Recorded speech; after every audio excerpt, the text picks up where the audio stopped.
Super star Rajinikanth ని తన రూపం చూసి బిచ్చగాడనుకుని 10 రూపాయలిచ్చిన భక్తురాలు. అసలు స్టోరీ ఏంటంటే, ఒకరోజు బెంగళూరులోని ఒక ఆలయాన్ని సందర్శించేందుకు సాధారణ దుస్తుల్లో వెళ్లారు రజనీకాంత్. జనం గుర్తించకుండా ఉండాలనే ఉద్దేశంతో అలా సాధారణ దుస్తుల్లో వెళ్లిన రజనీకాంత్ గుడిలోని ఒక స్తంభం దగ్గర కూర్చున్నారు.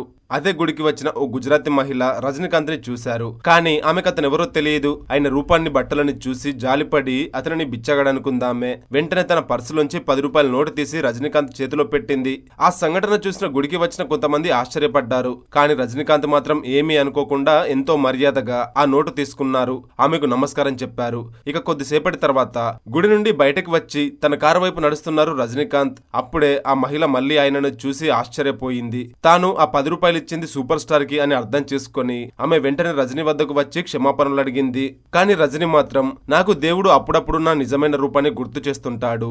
నేను గొప్పోని కాదు, నేను సూపర్ స్టార్ ని కాను, ఓ సాధారణ మనిషిని అని చెప్పి అక్కడి నుండి వెళ్లిపోయారట. ఈ సంఘటన ఆయన జీవిత చరిత్ర ది నేమ్ ఇస్ రజనీకాంత్ అనే పుస్తకంలో గాయత్రి శ్రీకాంత్ గారు వెల్లడించారు. అదే రజనీకాంత్ ప్లేస్ లో ఇంకెవరైనా ఉండుంటే అక్కడ సీన్ వేరేలా ఉండేది. ఇలాంటి మరిన్ని ఇంట్రెస్టింగ్ స్టోరీస్ కోసం ఛానల్ ని వెంటనే సబ్స్క్రైబ్ చేసుకోండి. ప్రేమ, పెళ్లి, ఉద్యోగం, ఆరోగ్యం ఏ సమస్యలైనా కేవలం మీ ఫోటో మరియు చేయి చూసి ఉచితంగా జ్యోతిష్యం చెప్పబడును. ఈ కింది నంబర్ను సంప్రదించండి.